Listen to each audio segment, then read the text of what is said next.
Democracy if people don't have a right to speak. David Shebib. David Shebib. David Shebib. David Shebib. David Shebib. David Shebib. David Shebib. David Shebib.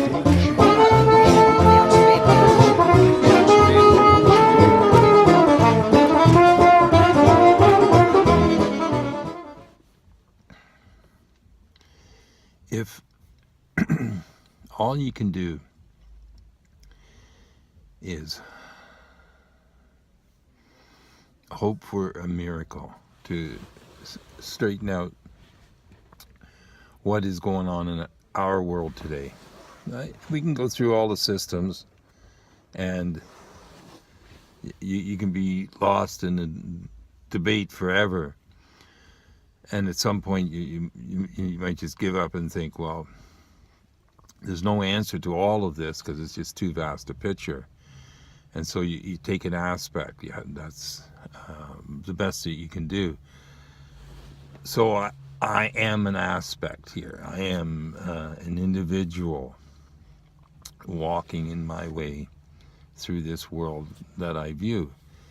And of course, I've been doing it all my life, and I'm always in contemplation about the experiences that I'm having, and I'm trying to figure it out. I'm saying, okay, you get it figured out, and then you look at it and you say, but it's not that way, or the way we have it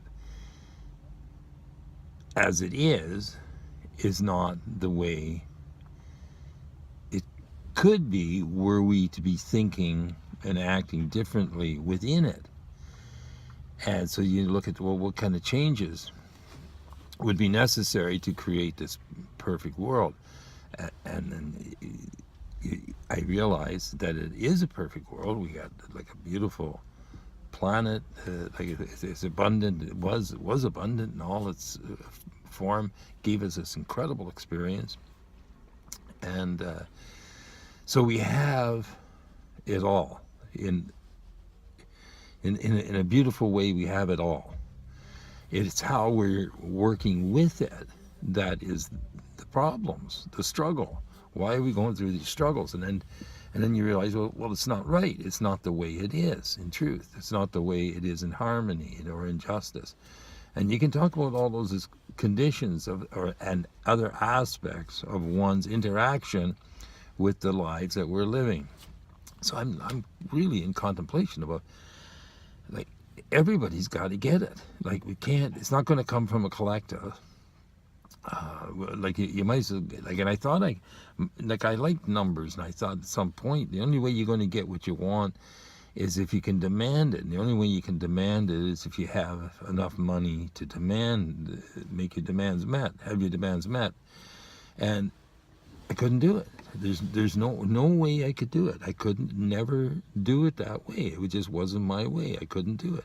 I couldn't get through that control factor to ever be able to do what I wanted to do, and wanting to do something good, wanting to do something beneficial, and have that has meaning and that I can believe in. I can't find it. So I have to now, like, say, well, Jesus, it's not there. Okay, so I've been trying to bring it here so that I can present it there. And then I'm looking at it and I'm saying, well, what are you going to do? Like, this is really a critical state that we're in as a global consciousness. We've reached, like what do they call it? The fifth extinction now? Or the sixth extinction?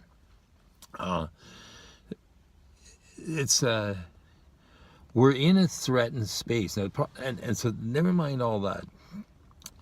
It's the day-by-day routines that we have to go through that are what's grueling to do. You flash through the channels, you search the net, like you're looking for, what am I looking for? I want to find something that has some meaning and purpose, and that I can agree with and work with, and then you come back to your own space and say it's not there.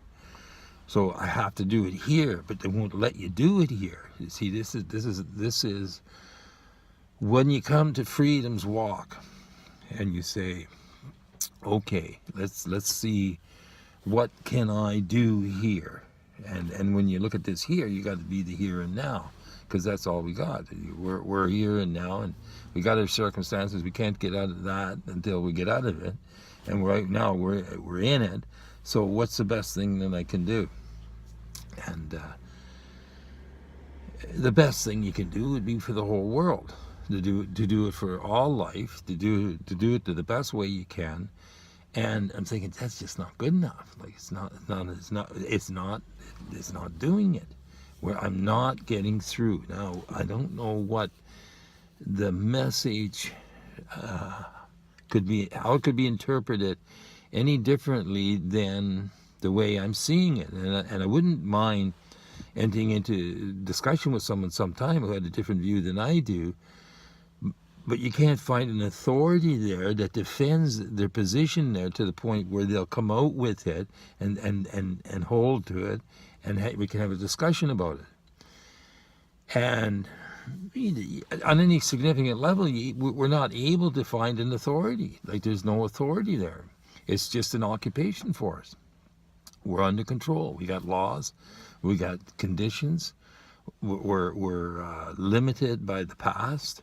Because you can't change what they've already done. You can't change that. They've already done that. But that doesn't mean that the future has to be the way they're projecting it based on their past. But that's an atrocious past. Like that's a hell of a past that they're projecting into the future, and it can't exist like that. We can't subsist that way. We've reached a critical mass in humanity. There's no way we can double and triple that and quadruple that. And where is the vision that how are we going to preserve this planet, multiplying as we are with the actions which we're doing here? It's just like I don't think there's a sane person there who can say we're going to survive this. And even if we're going to survive it, what kind of a day-to-day routine are we pushed through to maintain this in this condition? It's hilarious. Like hilarious. It's insane what people are doing. And I can see that they don't need to do that, but then you say, well, what if they don't do that? What are they going to do? Well, there's nothing to do. It's all already done. We have, like, it's a beautiful place. Why aren't we celebrating it in the moment-to-moment reality, except for those conditions which which puts demands on us, so we're not free anywhere.